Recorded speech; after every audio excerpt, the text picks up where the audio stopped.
अथ श्री वायुपुराण उत्तरार्ध पंचदशोऽध्यायः। श्राद्धकल्पो। बृहस्पतिरुवाच सकृदभ्यर्चिता प्रीता भवन्ति पितरोऽव्ययः योगात्मानो महात्मानो विपापमानो महौजसः प्रेत्य च स्वर्गलाभाय कावैश्वर्यं सुविस्तरं येषां चाप्यानुगृह्णन्ति मोक्षप्राप्ति क्रमेण ब्रू तानि वाक्ष्याम्यहं सौम्याः सरांसि सरितस्तथा तीर्थानि चैव पुण्यानि देशान् शैलास्तथाश्रमान् पुण्यो यस्त्रिस्त्रुलोकेश्वर कंटकपर्वतः पर्वतप्रवर पुण्याः सिद्धचारणसेवितः यत्र वर्षसहस्राणि अप्रयूतान्यार्बुदानि च तपः सुदुश्चरं तेपे भगवानाङ्गिरापुरा यत्र मृत्योर्गतिर्नास्ति तथैवासुररक्षसां न भयं चैव वा लक्ष्मीर्यावद्भूमिर्धरिष्यति तेजसा यशसा चैव भ्राजते सा नगोत्तमाः शृङ्गमाल्यावतो नित्यं बहिनीः संवर्तको यथा मृदवश्च सुगन्ध्याश्च हेमाभाः प्रियदर्शिनाः शान्ताकुशा इति ख्याता पिबन् दक्षिणे नर्मदाम दृष्टवान्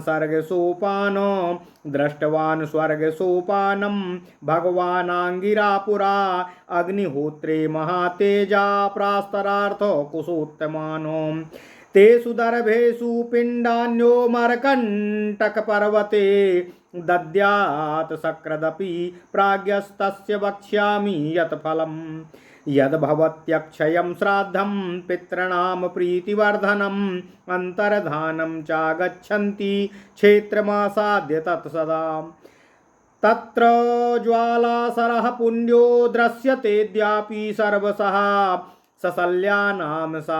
ससल्यानां च सत्त्वानां विशल्यकर्णी नदी प्राग्दक्षिणा तु सा वर्ता वापि सा पर्वतोत्तमे कलिङ्गदेशपार्श्वार्धे पितॄणां प्रीतिवर्धनं सिद्धक्षेत्रमृषि श्रेष्ठा यदुक्तं परमं भुवु सिद्धक्षेत्रमृषि श्रेष्ठा यदुक्तं परमं भुवि सम्मतो दैवदैत्यानां श्लोकमप्युसना जगौ धान्यस्ते पुरुषो लोके ये प्राप्यामरकण्टकं पितृसन्तर्पयिष्यन्ति श्राद्धे पितृपरायणाः अल्पेन तपसा सिद्धिं गमिष्यति न संशयः सकृद्देवार्चितास्तत्र स्वर्गं मरकण्टके महेन्द्र पर्वते रम्ये पुण्यम सकृनिसेवितं तत्रारुह्या भवेत् प्रीति श्राद्धं चैव महत्फलम्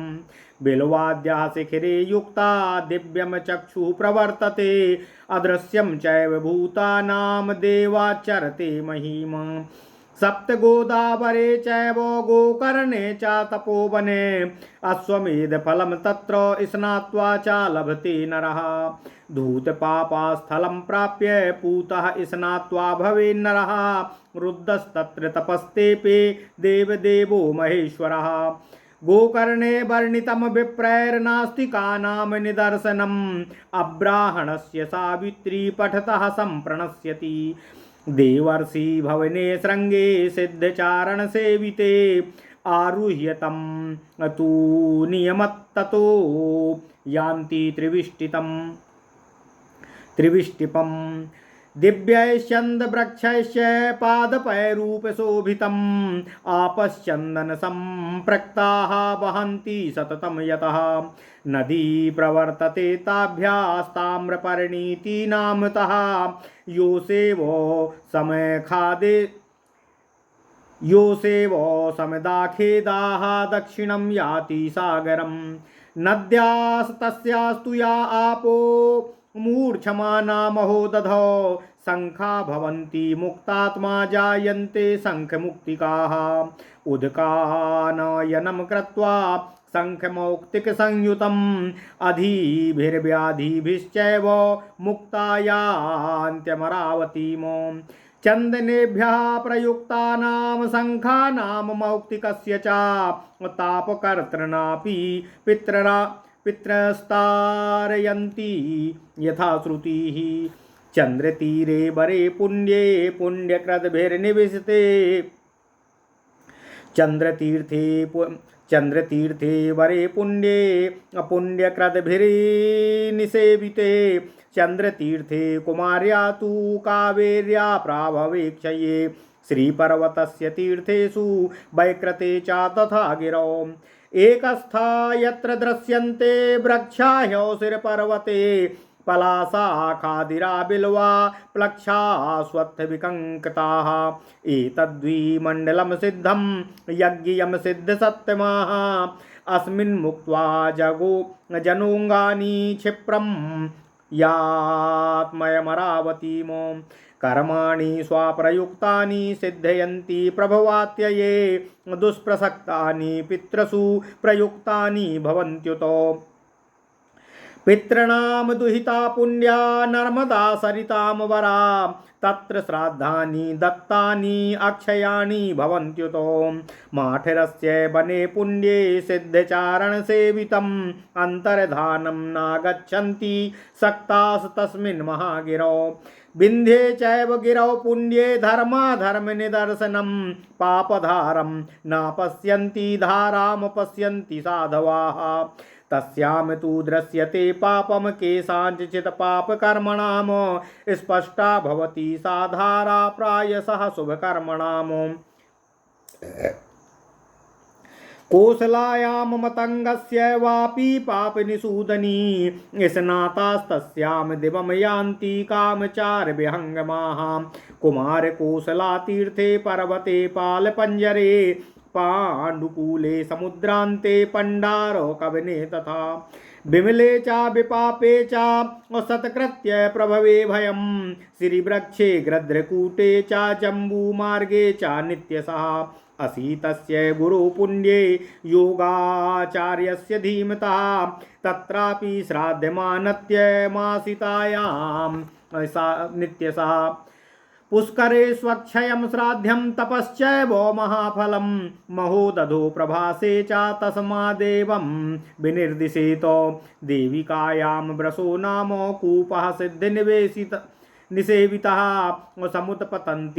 समुत्पतन्ति तस्यापो गवां शब्देन नित्यशः योगेश्वरः सदा जुष्टः सर्वपापो बहिष्कृतः दद्याच्छ्राद्धं तु यस्तस्मिंस्तस्य वक्ष्यामि यत् फलम् अक्षयं सर्वकामीयं श्राद्धं प्रीणाति वै पितरन् जातवेदाशिला तत्र साक्षादग्ने सनातनी यस्त्वग्निं प्रविशेस्तत्र नाम पृष्ठे नाकपृष्ठे सा मोदते अग्निः शान्तः पुनर्जातस्तस्मिन् दत्तं तदक्षयं दशाश्वमेधिके तीर्थे पञ्चाश्वमेधिके यथोदिष्टं फलं तेषां क्रतूनां नात्र संशयः ख्यातं है शिरो नामो तीर्थम सद्यो वरप्रदं श्राद्धं तत्र तदाक्षय्यं दत्त्वा स्वर्गे चामोदते श्राद्धं कुम्भे विमुञ्चन्ति गेयं पापनिषूदनं श्राद्धं तत्राक्षयं प्रोक्तं जप्य होम पतांसि च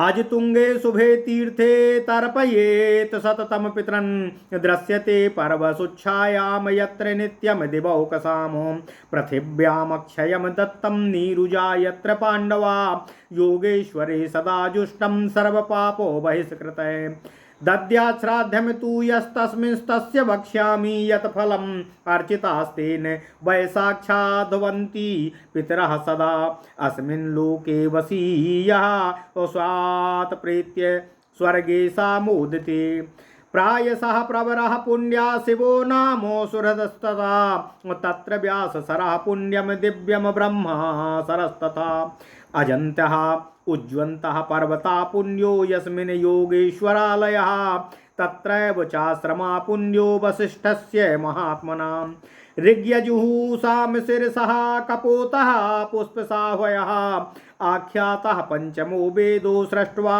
हेतुषु ब्रह्मणाः गत्वैतान् मुच्यते पापाद्विजो बहिनी सनातनः श्राद्धं च नत्वमेतेषु जप्य होमो तपांसि च पुंडरीके महातीर्थे पुंडरीक समं फलं ब्रह्मतीर्थे महातीर्थे अश्वमेध फलं लभेतो सिंधुसागर संभेदे तथा पंच नदेक्षयं कीरक कीरकात्मा ततः पुण्यो पांडवायाम चा वर्तते देयं सप्तरदे श्राद्धं मानसे चा विशेषतः महाकूटे चा बंदे चा गिरौ चित्रकुदे तथा संध्यायां च महावेद्यां दृश्यते महादद्भुतम् अश्रद्धधानान्नभ्येति साभ्येति च धृतव्रतानो जातवेदाशिला तत्र साक्षादग्नेः सनातनी श्राद्धानि चाग्निकार्यं च तत्र कुर्यात् सदक्षयं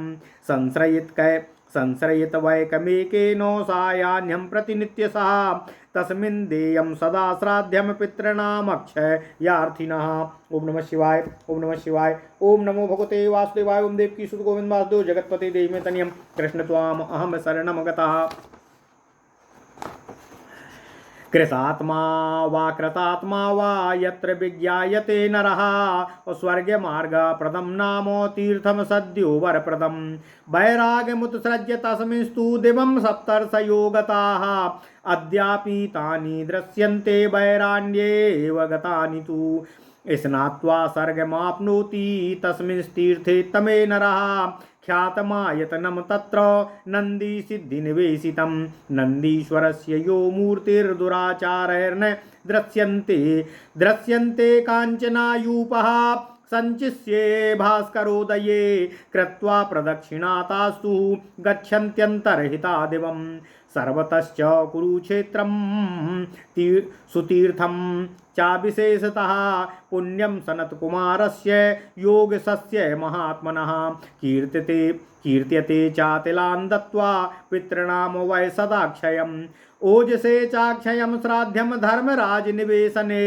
श्राद्धं दत्तमवास्वस्यां विधिना च यथाक्रमं पुनः सन्निहितानां वै कुरुक्षेत्रे विशेषतः अर्चयेद्वा पितरंस्तत्र सत्पुत्रस्त्वा नृणो भवेतो विनशने सरस्वत्यां प्लक्षश्रवणे तथा व्यासतीर्थे सरस्वत्यां त्रिप्लक्षे च विशेषतः देयमोङ्कार पवने श्राद्धमक्षयमक्षितां सर्वतश्चैव गंगायां मैनाके च नवोत्तमेः यमुना प्रभवे चैव सर्वपापै प्रमुच्यते अत्युष्णाश्चति शीताश्च आपस्तस्य निदर्शनम् अयमस्य भगिनी पुण्याः मार्तण्डुहिता यमस्य भगिनी पुण्या मार्तण्डस्य दुहिता तथा तत्राक्षयं तदा श्राद्धं पितृभिः पूर्वकीर्तितं ब्रह्मतुंगो हृदये स्नात्वा सद्यो भवति ब्राह्मणा तस्मिन् हि श्राद्धमान्यस्त्यं जग जप होम तपांसि च स्थाणुभूतश्चरस्तत्र वसिष्ठो वै महातपाः अद्यापि यत्र दृश्यन्ते पादपामणिचर्चिताः तुला तु दृश्यते यत्र धर्मप्रदर्शिनी यथा वै तुलितं विस्तैर्तीर्थानां फलमुत्तमं पितॄणां दुहिता योगा गन्धकालीति विश्रुता चतुर्थो ब्राह्मणश्चांसः पाराशरकुलोद्वः व्यासस्य त्वेकं चतुर्था तु वेदं धीरिमान् महामुनिः महायोगं महात्मानं यो व्यासं जनयिष्यति अच्छोदकं नाम सरो यत्राच्छोदा समुच्छ्रिता मत्स्यो न पुनर्जाता नियोगाद्वारणेन तु तस्यां यत्राश्रया पुण्याः पुण्यकृद्भिर्निवेशिताः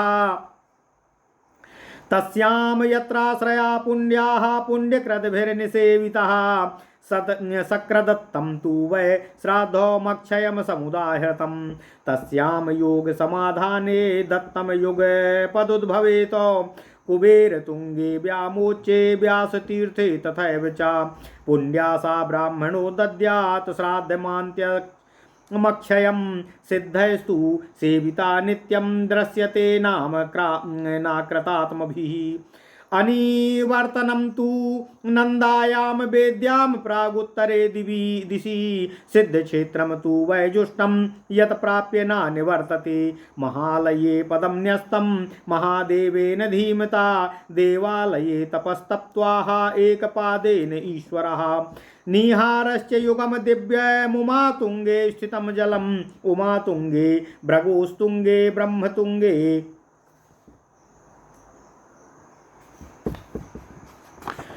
ब्रह्मतुङ्गे महालये काद्रवत्यां चासाण्डिल्यां गुहायां वामनस्य च गत्वा चैतानि पूतः स्यात् श्राद्धमक्षयमेव च जपो होमस्तथा ध्यानं यत् किञ्चित् सुकृतं भवेत् ब्रह्मचर्यं यजन्ते वै गुरुभक्ता सतं समा एवमादीनि सद्यस्तां स्नात्वा प्राप्नोति सत्फलं कुमारधारा तत्रैव दृष्टा पापप्रणाशनी यानासनं च तत्रैव सद्यः स्याद् प्रदस्यते शैलकीर्तिपुराभ्यासे कामानाप्नोति पुष्कलान् अदृश्यः सर्वभूतानां देवावच्चरते महिमो काश्यपस्य महातीर्थं कालसर्पीरिति श्रुतं तत्र श्राद्धानि देयानि नित्यं क्षयमिच्छताः अक्षयं तु भवेत् श्राद्धं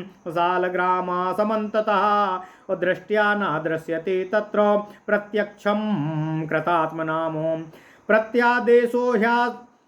प्रत्यादेशो ह्यशिष्टानां शिष्टानां च निवेशनं तत्र चैव हृदये पुण्यो दिव्यो वै नागराद्यताः पिण्डं गृह्णाति हि सतां नाग्रहत्वाया सतं हि सः अतिप्रदीप्तैर्भुजगैर्भोक्तुमन्त्रं न शक्यते ॐ नमः शिवाय प्रत्यक्षं दृश्यते धर्मस्तीर्थयारमेन बोध्ययोः देवदारुवने चापि चारयेस्तं निदर्शनम् विधूतानि तु पापानि दृश्यते सुकृतात्मनाम भागीरथ्यां प्रयागे च नित्यमक्षयमुच्यते कालञ्जरे दशार्णायां नैमिषे कुरुजाङ्गले वाराणस्यां नगर्यां तु देयं श्राद्धं तु यत्नतः तस्यां योगेश्वरो नित्यं ततस्यां दत्तमक्षयं दत्त्वा चैतेषु पूतः स्याच्छ्राद्धमानान्त्यमेव च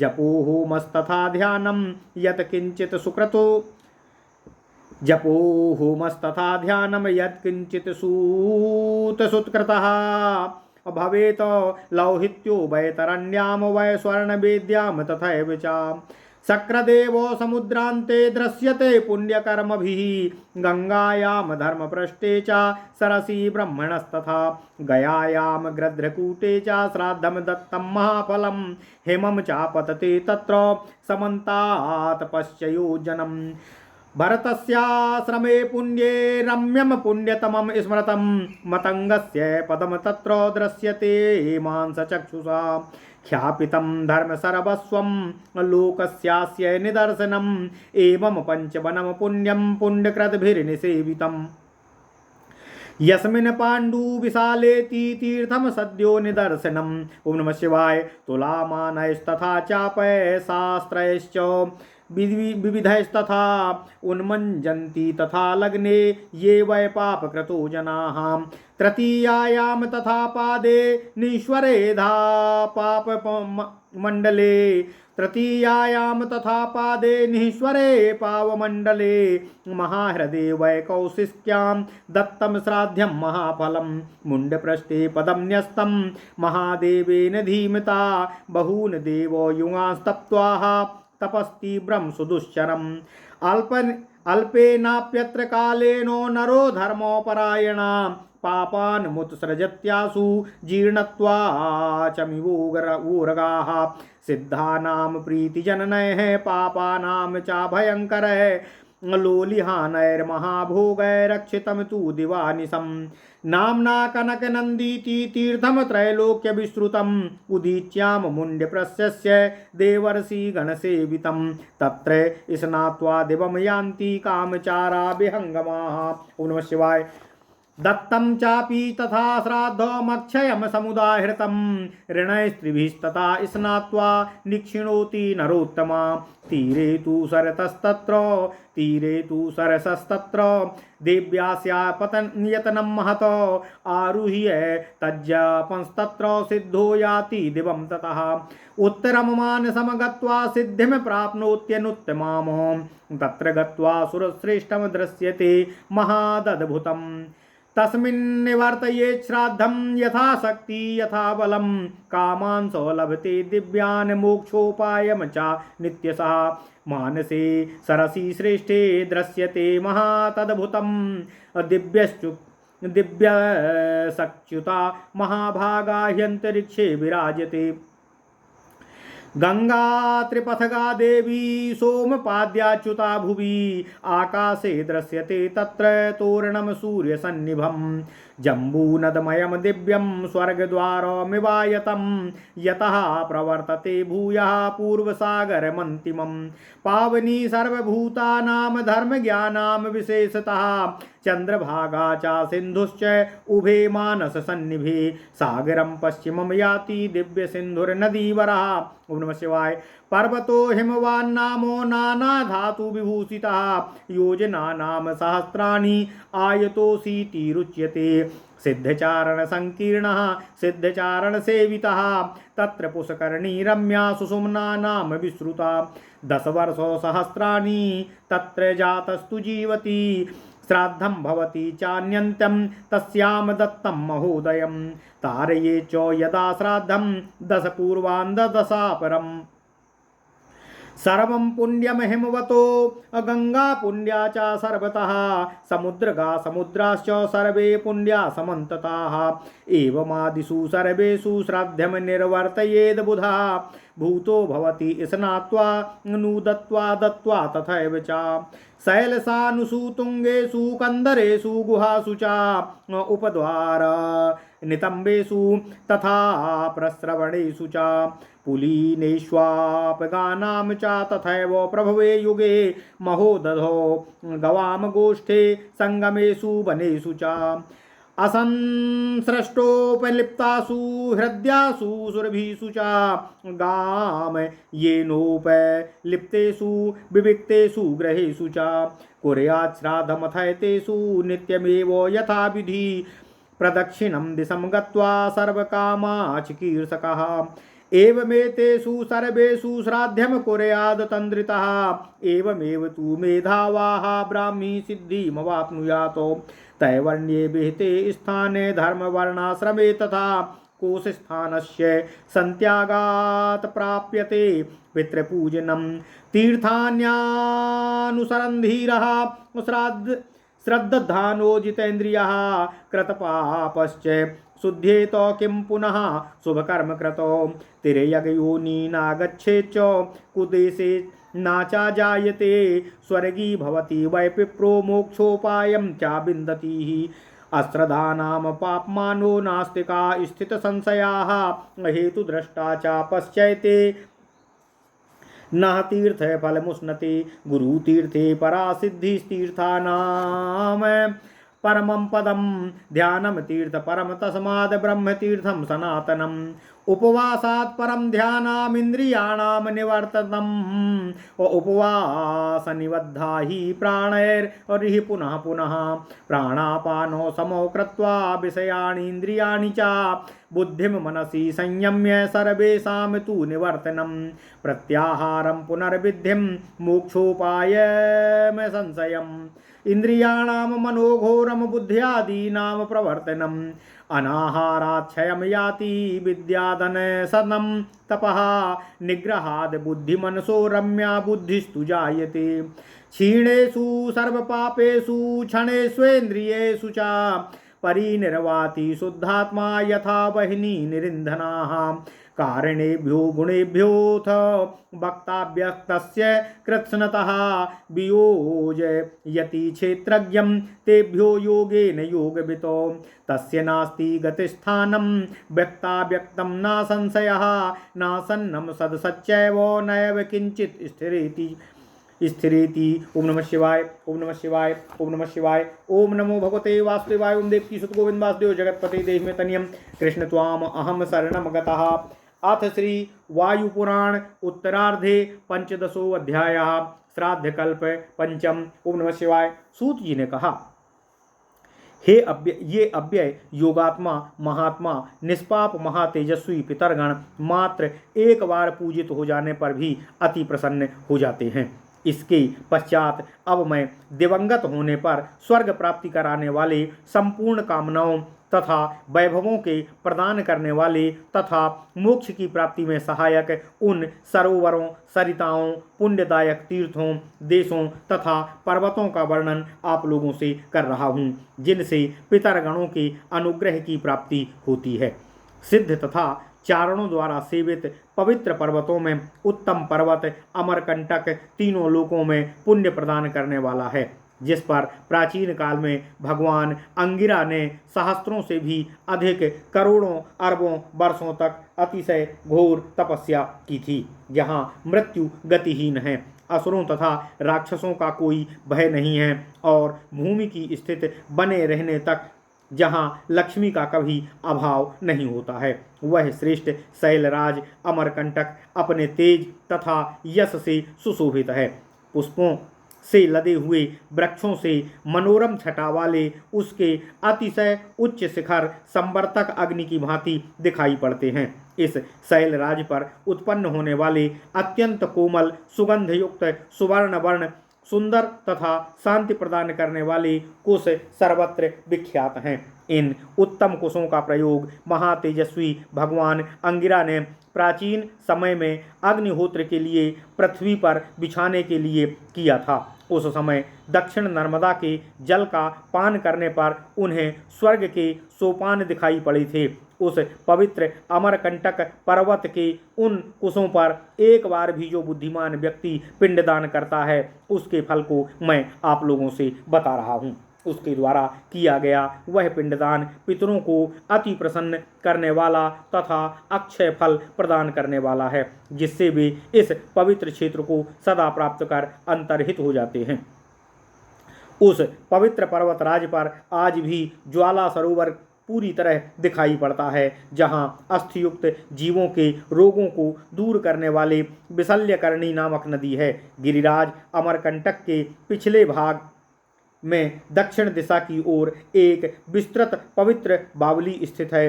हे श्रेष्ठ ऋषिगण, कलिंग देश के पार्श्व भाग में पितरों की प्रसन्नता को बढ़ाने वाला एक सिद्ध क्षेत्र है, जिसे इस पृथ्वी पर अति पवित्र कहा गया है।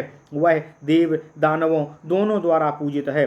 शुक्राचार्य जी उसकी प्रशंसा करते हुए कहते हैं कि वे पितृपरायण पुरुष धन्य हैं, जो अमरकंटक पर्वत पर आकर अपने पितरों को श्रद्धापूर्वक पिंडदान कर उन्हें संतुष्ट करते हैं। वहां पर थोड़ी तपस्या से ही लोग सिद्धि प्राप्त कर लेते हैं। उस अमरकंटक पर एक बार ही पूजित होकर पितरगण स्वर्ग को प्राप्त कर लेते हैं, इसमें कोई संदेह नहीं है। इंद्र द्वारा सेवित अत्यंत मनोरम महेंद्र पर्वत एक पुण्य प्रदान करने वाला क्षेत्र है, जहां आने पर पितरगणों को अत्यंत प्रसन्नता होती है और वहां श्राद्ध करने पर फल अति उत्तम प्राप्त होता है। बिलवाध शिखर पर जाने से दिव्य नेत्रों की प्राप्ति होती है, जिससे मनुष्य अदृश्य होकर देवताओं की भांति पृथ्वी पर भ्रमण करता है। सप्त गोदावरी तथा गोकर्ण नामक तपोवन में स्नान कर लेने पर मनुष्य अश्वमेध यज्ञ के फल को प्राप्त कर लेता है। धूपताप नामक स्थान पर स्नान करने से मनुष्य पवित्र हो जाता है। वहीं पर देवाधिदेव महेश्वर इंद्र ने अतिशय घोर तपस्या की थी। वहीं पर देवाधिदेव महेश्वर रुद्र ने अतिशय घोर तपस्या की थी। गोकर्ण के विषय में ब्राह्मणों ने नास्तिकों के लिए इस प्रकार विवेचना की है कि वहां ब्राह्मणेतर द्वारा गायत्री का पाठ करने पर उसकी सावित्री का विनाश हो जाता है। सिद्ध तथा चारणों द्वारा पूजित देवर्षि भवन वाले शिखर पर विधि पूर्वक आरोहण करने पर मनुष्यों को स्वर्ग की प्राप्ति होती है।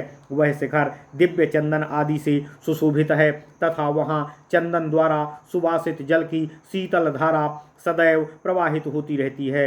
उन जलधाराओं से ताम्रपर्णी नाम की नदी प्रवाहित होती है। वह किसी मदयुक्त युवती की भांति खेद सहित दक्षिण की ओर जाकर समुद्र में प्रवेश कर जाती है। उस नदी की जल राशि समुद्र में जाकर शंख मुक्ता तथा शंख मुक्तिका के रूप में उत्पन्न होती है। शंख तथा मुक्ता सहित उस जल को लाने वाले व्यक्ति सभी प्रकार की आदि व्याधि से मुक्त होकर अमरावती को प्राप्त करते हैं। चंदन युक्त शंख तथा गुफाओं का वहाँ दान करने वाला व्यक्ति अपने पाप कर्मा पितरों का भी उद्धार कर देते हैं। इस प्रकार श्रुति है। धर्मात्मा जनों द्वारा सुपूजित पुण्यदायक चंद्र तीर्थ, कुमारी, कावेरी तथा अक्षय प्रभव तीर्थ, श्री पर्वत तथा बैकृत नामक पर्वत के तीर्थ एक ही स्थान पर स्थित दिखने वाले पलाश, खादिर, बेल, पाकड़, पीपल, विकंकत आदि वृक्षों से युक्त औसिर नामक पर्वत इन तीर्थों में लोग अपने पितरों का श्राद्ध कर उनका उद्धार करते हैं।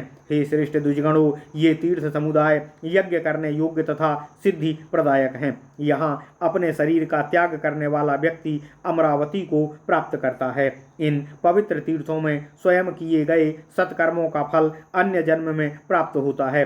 अत्यंत कठिनाई से सूक्ष्म रूप में पितरों के निमित्त किए गए कर्म भी भली प्रकार से किए गए कर्मों के समान ही फल प्रदान करने वाले होते हैं। पितरों की पुत्री नर्मदा नदियों में श्रेष्ठ तथा पुण्य प्रदायक है। उनके तट पर किए गए श्राद्ध आदि कर्मों का फल अक्षय होता है। सिद्ध तथा चारणों द्वारा सेवित माठर के पुण्यमय वन का वे पितरगण कभी परित्याग नहीं करते हैं, क्योंकि उस महागिरी से उन्हें प्रीति है। पवित्र विंध्यगिरी में धर्म अधर्म का विवेचन इस प्रकार करते हैं कि पापियों को जलधारा दिखाई नहीं पड़ती है, वह धारा केवल सत्पुरुषों को ही दिखाई पड़ती है। कुछ पापियों को उस धारा में उनके पाप कर्म भी दिखते हैं। प्रायः सत्कर्म करने वाले को ही वह धारा स्पष्ट दिखाई पड़ती है। कोसला में स्थित मतंग ऋषि की बावली पापों का विनाश करने वाली है। स्वेच्छा से विचरण करने वाले पक्षीगण भी उसमें स्नान कर स्वर्ग को प्राप्त करते हैं। कुमार, कोसला, पाल पंजर पर्वत, समुद्रांत, पांडुकूल, पंडारक वन, विमल, निष्पाप, प्रभव, अभय आदि तीर्थों में किए गए सत्कृत्य तथा श्री वृक्ष, गृद्धकूट, जम्बू मार्ग, अतिशय ज्ञानी योगाचार्य गुरु असित के असिता नामक पवित्र तीर्थ, इन तीर्थों में नित्य श्राद्धादि कर्म से अनंत फल की प्राप्ति होती है। पुष्कर तीर्थ में श्राद्ध करने पर अक्षय फल की प्राप्ति होती है। वहाँ की तपस्या से भी परम फल की प्राप्ति होती है। महासमुद्र के प्रभास नामक तीर्थ में भी उसी प्रकार के फल की प्राप्ति होती है, ऐसा कहा गया है। देविका में सिद्धों द्वारा उपयुक्त ब्रस नामक एक कूप है, जिसका जल गायों के शब्द से नित्य प्रति ऊपर उछलता रहता है। सभी प्रकार के पापों से मुक्त योगेश्वरों से सेवित उस कूप पर श्राद्ध किए जाने पर जो फल प्राप्त होता है वह मैं आप लोगों को बता रहा हूँ। वहाँ किए गए श्राद्ध से सभी मनोकामनाएं पूर्ण होती हैं। उसका फल अक्षय तथा पितरों को प्रसन्न करने वाला होता है। वहाँ सनातन काल से साक्षात अग्नि की जात वेद नामक शिला स्थित है। उस अग्नि में जो भी व्यक्ति वहां प्रवेश करता है वह स्वर्ग लोक में सुख प्राप्त करता है तथा अग्नि के शांत होने पर फिर से जन्म ग्रहण करता है। वहां किया गया श्राद्ध आदि दान चिर स्थायी होता है। दशाश्वमेध तीर्थ में श्राद्ध करने पर 10 तथा 50 तीर्थ में श्राद्ध करने पर 5 अश्वमेध यज्ञ के बराबर फल की प्राप्ति अवश्य ही होती है। इसमें किसी प्रकार का संशय नहीं करना चाहिए। है सिर नामक विख्यात तीर्थ तत्काल वरदान देने वाला है। यहाँ किया गया श्राद्ध कर्म अक्षय तथा स्वर्ग में आनंद प्रदान करने वाला है। कुंभ तीर्थ में किए गए श्राद्ध को पाप विनाशक जानना चाहिए। इस तीर्थ में किए गए श्राद्ध, जप, हवन तथा तपस्या को अक्षय फलदायी कहा जाता है। अजतुंग नामक शुभ तीर्थ में पितरों का सदा तर्पण करना चाहिए। वहाँ पर्व के अवसर पर देवताओं की छाया दृष्टिगोचर होती है। संपूर्ण भूमंडल में इस पवित्र तीर्थ में किया गया दान चिर स्थायी बताया गया है। यहाँ पांडवगण रोग मुक्त हुए थे। यहाँ पांडवगण रोग मुक्त हुए थे। सभी पाप कर्मों से विमुख योगेश्वरों द्वारा सेवित उस पवित्र तीर्थ में किए गए श्राद्ध से प्राप्त फल को मैं आप लोगों से बता रहा हूँ। वहाँ पितरगण साक्षात पूजित होते हैं तथा वह मनुष्य इस लोक में इंद्रिय निग्रह होकर मृत्यु के पश्चात स्वर्गलोक को आनंदित हो प्राप्त होता है। वहाँ सर्वथा अति उत्तम शिव नाम का एक पवित्र हृदय है। वहीं व्याससर तथा ब्रह्मसर नाम के 2 अलौकिक गुण संपन्न पवित्र सरोवर भी स्थित हैं। वहीं पर योगेश्वरों का निवास स्थल उज्जवंत नामक पवित्र पर्वत विद्यमान है। महात्मा वशिष्ठ का पवित्र आश्रम भी वहीं पर स्थित है। इन्हीं तीर्थों के मध्य भाग में भगवान ब्रह्मा ने ऋक यजु सामवेद के मस्तक स्वरूप कपोत अथवा पुष्प नाम वाले तीर्थ की रचना की थी, जो 5वें वेद के नाम से भी विख्यात है। इन स्थानों में जाकर ब्राह्मण सभी पापों से मुक्त होकर सनातन अग्नि की भांति तेजस्वी हो जाता है। यहाँ श्राद्ध, जप, होम तथा तपस्या का अनंत फल बताया गया है। पुंडरीक नामक महातीर्थ में श्राद्ध आदि का पुंडरीक अर्थात पद्म के समान सुंदर फल प्राप्त होता है। ब्रह्म तीर्थ नाम के महातीर्थ में अश्वमेध यज्ञ का फल प्राप्त होता है। सिंधु तथा समुद्र के संगम स्थल में पंचनद तीर्थ में श्राद्ध से अनंत फल की प्राप्ति होती है। कीरात्मक नामक पवित्र तीर्थ तथा पर्वत स्थित पांडव तीर्थ में भी चिरस्थायी फल की प्राप्ति होती है। सप्तरद में तथा विशेषकर मानस नामक तीर्थ में श्राद्ध कर्म अवश्य ही करना चाहिए। महादेवी में संध्या के समय एक अद्भुत दृश्य दिखाई पड़ता है, किंतु यह केवल व्रतरत आस्थावान को ही दिखाई देता है। श्राद्ध रहित लोगों को यह दिखाई नहीं पड़ता। सनातनी अग्नि से युक्त वहाँ जात वेद नामक शिला स्थित है। वहाँ अग्निहोत्र तथा श्राद्धादि कर्म सदैव करना चाहिए, क्योंकि उसके अक्षय फल की प्राप्ति होती है। जो व्यक्ति पितरगणों को अक्षय श्राद्ध प्रदान करना चाहते हैं, उन्हें चाहिए कि वे इन तीर्थों में सदा सायंकाल श्राद्ध आदि कर्म करें। यहाँ सत्कर्मी तथा असत्कर्मी दोनों की पहचान हो जाती है। वहीं पर स्वर्ग मार्गप्रद नाम का तत्काल वर प्रदान करने वाला तीर्थ स्थित है, जहाँ सप्तर्षियों ने वैर भाव का परित्याग कर स्वर्गलोक को प्रस्थान किया था। आज भी उनके वैर भाव त्याग के चिन्ह वहाँ दृष्टिगोचर होते हैं। वह उत्तम तीर्थ में स्नान कर लोग स्वर्गलोक को प्राप्त करते हैं। वहाँ नंदी तथा सिद्धगणों द्वारा सेवित एक विख्यात स्थान है। वहाँ स्थित नंदिकेश्वर की मूर्ति दुराचारियों को दिखाई नहीं पड़ती है। सूर्योदय के समय वहाँ सुवर्ण के यूप दिखाई पड़ते हैं, जिनकी प्रदक्षिणा कर लोग अदृश्य होकर स्वर्गलोक में प्रस्थान कर जाते हैं। योगेश्वर महात्मा सनत कुमार का पवित्र कुरुक्षेत्र तीर्थ सभी प्रकार के उत्तम तथा विशिष्ट कहा गया है। ऐसा कहा जाता है, यहाँ तिलों का दान करने से पितरों को सदा के लिए अक्षय तृप्ति प्राप्त होती है। धर्मराज के निवास स्थान पर किया जाने वाला श्राद्ध अक्षय फलदायी तथा तेज उत्पन्न करने वाला है। विधि के अनुसार यथाक्रम अमावस्या को किया गया श्राद्ध भी उसी प्रकार का फल प्रदान करने वाला है। विशेषकर कुरुक्षेत्र के समीप निवास करने वाले सुपुत्रगण वहां अपने पितरों की पूजा कर उनके ऋण से उऋण हो जाते हैं। बिनसन, सरस्वती के प्लक्ष, श्रवण तथा व्यास तीर्थ, विशेषकर त्रिप्लक्ष तीर्थ तथा ओंकार पावन में अक्षय श्राद्ध की इच्छा रखने वाले श्राद्ध करें। गंगा जी के सभी स्थानों में, पर्वत श्रेष्ठ मैनाक पर तथा यमुना के उत्पत्ति स्थल में श्राद्ध करने पर मनुष्य सभी पापों से मुक्त हो जाता है। वहाँ पर अति उष्ण तथा अति शीतल जल ही प्रमाण स्वरूप होता है।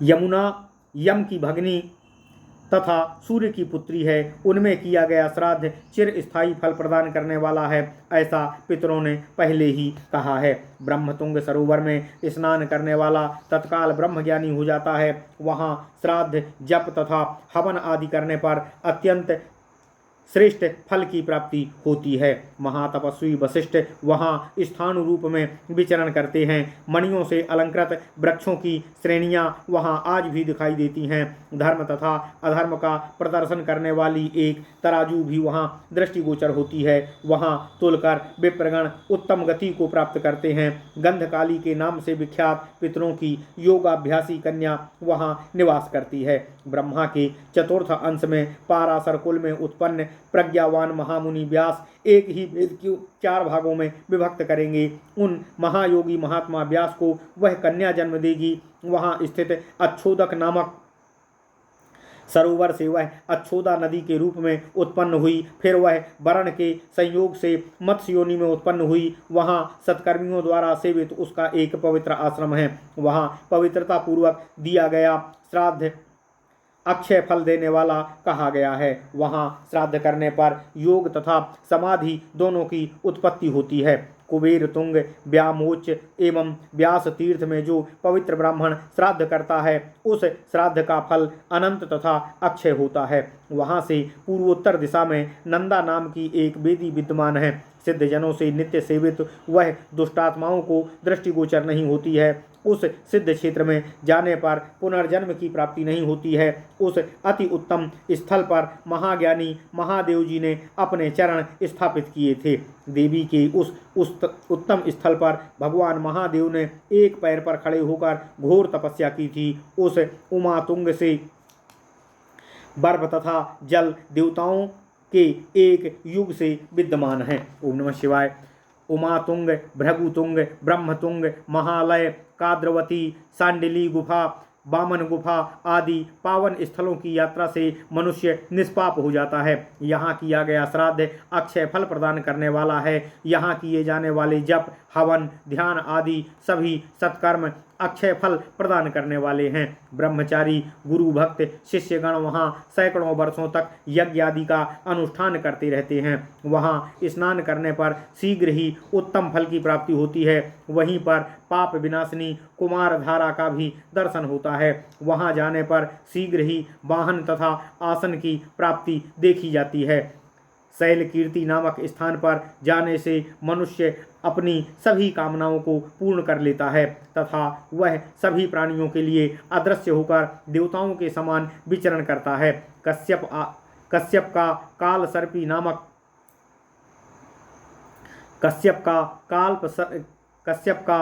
सर्पी नाम का श्रेष्ठ तीर्थ सुना गया है, जहाँ अक्षय फल की प्राप्ति की इच्छा रखने वालों को नित्य श्राद्ध करना चाहिए। सालग्राम तीर्थ के चारों ओर किया गया श्राद्ध अक्षय होता है। पाप कर्मा जनों को वह तीर्थ प्रत्यक्ष होने पर भी दिखाई नहीं पड़ता है। उस क्षेत्र में असज्जनों का प्रवेश निषेध है और केवल सत्पुरुषों को ही वहाँ जाने की सामर्थ्य होती है। वहाँ स्थित पवित्र दिव्य सरोवर में निवास करने वाले नागराज केवल सज्जनों द्वारा किए गए पिंडदान को ही ग्रहण करते हैं, असज्जनों का नहीं। वे अन्य असंख्य अत्यंत प्रदीप्त सर्पों सहित उनके अन्न को ग्रहण करने में समर्थ नहीं होते हैं। उपर्युक्त उन दोनों तीर्थों में धर्म को स्पष्ट रूप से देखा जाता है। देवदारू वन में भी यही भाव परिलक्षित होता है। वहाँ सत्कर्मियों के पाप धुलते हुए दिखाई पड़ते हैं। भागीरथी तथा प्रयाग में भी सदा श्राद्ध का अक्षय फल प्राप्त होता है। कालंजर, दशार्ण, नैमिष, कुरुजांगल तथा वाराणसी पुरी में प्रयत्न पूर्वक श्रद्धादि कर्म करना चाहिए। वाराणसी के योगेश्वर भगवान शंकर का नित्य निवास है। अतः वहाँ पिंडदान करने पर अक्षय फल की प्राप्ति होती है। इन तीर्थों में श्राद्ध करने पर मनुष्य पुण्यात्मा हो जाता है। वहाँ का श्राद्ध अनंत फल प्रदान करने वाला है। जप, हवन तथा अन्य सुकृत कर्मों का भी वहाँ अक्षय फल प्राप्त होता है। इसी प्रकार का फल लौहित्य अर्थात ब्रह्मपुत्र, बैतरणी तथा स्वर्ण वेदी में श्राद्ध कर्म करने पर कहा गया है। समुद्रांत में पुण्य कर्मियों ने केवल एक श्राद्ध का विधान देखा है। गंगा, धर्मपृष्ठ, ब्रह्म सरोवर, गया, गृध्रकूट आदि तीर्थों में श्राद्ध करने का महाफल होता है। वहाँ चारों ओर वहाँ चारों ओर 5 योजन तक बर्फ पिघलती है। भारत के पवित्र आश्रमों में जो वन हैं उन्हें अतिशय पुण्य प्रदान करने वाला कहा गया है। उन पवित्र वनों में चर्म चक्षुधारी मनुष्य को भी मतंग ऋषि का आश्रम दिखाई पड़ता है। वह आश्रम सभी प्रकार के धर्मों के रूप में विख्यात किया गया है तथा इस लोक में धर्म का परिचायक है। इसी प्रकार पंचवन नामक पवित्र तीर्थ में भी पवित्र आत्माओं द्वारा सुवेशित है। इस प्रकार पंचवन तीर्थ नामक पवित्र तीर्थ भी पुण्यात्माओं द्वारा सेवित है। वहाँ स्थित पांडुविशाला तीर्थ धर्म का तत्काल प्रत्यक्ष प्रदर्शन कराने वाला है। पापरत व्यक्ति तुला और धनु के सूर्य में तथा शास्त्रानुसार विभिन्न शुभ लग्न में वहाँ स्नान करते हैं। तृतीय चरण निःस्वर पावमंडल महाह्रद तथा कौशिकी के रूप में दिया गया श्राद्ध महाफलदायी होता है। परम ज्ञानी भगवान महादेव मुंड पृष्ठ तीर्थ में निवास करते हुए अनेकों देवयुग काल तक कठिन तपस्या में संलग्न रहे हैं। आज भी उनके पद चिन्ह उस तीर्थ में देखे जा सकते हैं। यहाँ धर्मपरायण व्यक्ति थोड़े ही समय में सर्प द्वारा अपनी केंचुली के परित्याग करने की भांति सभी पापों का परित्याग कर देता है। लपलपाती जिह्वा वाले महासर्प अपने फनों का विस्तार कर रात दिन सर्वदा इस तीर्थ स्थान की रक्षा करते हैं। ये सर्पगण पाप कर्मियों के मन में अतिशय भय उत्पन्न करते हैं तथा सिद्धजनों में प्रसन्नता प्रदान करते हैं। तीनों लोकों में विख्यात कनक नंदी नामक एक तीर्थ है। इस तीर्थ के उत्तर दिशा में देवर्षियों द्वारा सेवित एक तीर्थ स्थित है। इस तीर्थ में स्नान करने पर मनुष्य मनोवांछित फल तथा पक्षियों के समान गगन विचरण की शक्ति को प्राप्त कर स्वर्ग में जाता है। इस तीर्थ में श्राद्ध करने पर अक्षय फल की प्राप्ति होती है और श्राद्धकारी तीनों ऋणों से मुक्त हो जाता है। यहाँ स्थित सरोवर के तट पर एक विशाल देव स्थान है जहाँ जाकर जप करने पर मनुष्यों में सिद्धि प्राप्ति होती है और वह स्वर्ग को प्राप्त होता है। उत्तर मानस तीर्थ में जाकर मनुष्य उत्तम सिद्धि प्राप्त कर इस स्थान में सुरश्रेष्ठ अत्यंत अद्भुत आकार में दृष्टिगोचर होते हैं। इस तीर्थ में जाकर यथाशक्ति श्राद्ध करने पर मनुष्यों को दिव्य अभिलषित फल मोक्ष की प्राप्ति होती है। इस सरोवर श्रेष्ठ मानस तीर्थ में एक अद्भुत दृश्य दिखाई पड़ता है। यहाँ स्वर्ग भ्रष्ट एक महाभाग्यशाली अंतरिक्ष में विराजित है। यहीं पर त्रिपथगामिनी देवी गंगा सोमपाद से बहिर्गत होकर पृथ्वी पर गिरती है। यहाँ से आकाश में एक सूर्य के समान तेजयुक्त सुवर्णमय स्वर्ग द्वार के समान विस्तृत एक तोरण दिखाई पड़ता है। इसी स्थान से सभी प्राणियों विशेषकर धर्मपरायण व्यक्तियों को पवित्र करने वाली चंद्रभागा तथा सिंधु नदी क्रमशः पूर्व तथा पश्चिम सागर में जाकर मिलती है। ये दोनों नदियाँ मानस सरोवर की भांति पुण्यदायिनी तथा पवित्र हैं। नदी श्रेष्ठ सिंधु पश्चिम सागर में मिलती है। सिद्ध जनों से सेवित तथा अनेकों धातु युक्त हिमवान पर्वत 80,000 योजन विस्तृत है। यहाँ सुषुम्ना नामक एक अत्यंत रमणीय सरोवर है। इस सरोवर में स्नान करने पर मनुष्य 10,000 वर्षों तक जीवित रहता है और यहाँ श्राद्ध करने पर अनंत फल की प्राप्ति होती है। साथ ही वह अपने 10 पीढ़ी के पूर्वजों का भी उद्धार कर देती है। हिमवान पर्वत का संपूर्ण क्षेत्र ही पुण्य प्रदान करने वाला है। देव नदी गंगा सर्वत्र पतित पावनी है। समुद्र की ओर जाने वाली अन्य सभी नदियाँ जो यहाँ से निकलती हैं वे सभी पवित्र हैं तथा चारों दिशाओं में स्थित समुद्र भी पवित्र है। इन सभी तीर्थों में ज्ञानी व्यक्तियों को यत्नपूर्वक श्राद्ध कर्म करना चाहिए। इन स्थानों में स्नान दान जप तथा जलपान से मनुष्य पवित्र हो जाता है। उन्नत पर्वत शिखरों कंदराओं गुफाओं पर्वतों की घाटियों तथा झरनों के समीप नदी तट युगारंभ की तिथियों महासागर तट गौशाला नदियों के संगम स्थल वन भली भांति स्वच्छ की गई भूमि तथा गोचर से लिपे हुए एकांत ग्रह आदि स्थानों पर नित्य विधि पूर्वक श्राद्ध करना चाहिए। अपनी सभी अभिलषित कामनाओं की पूर्ति का इच्छित व्यक्ति इन स्थानों में श्राद्ध एवं प्रदक्षिणा कर उसे प्राप्त कर लेता है।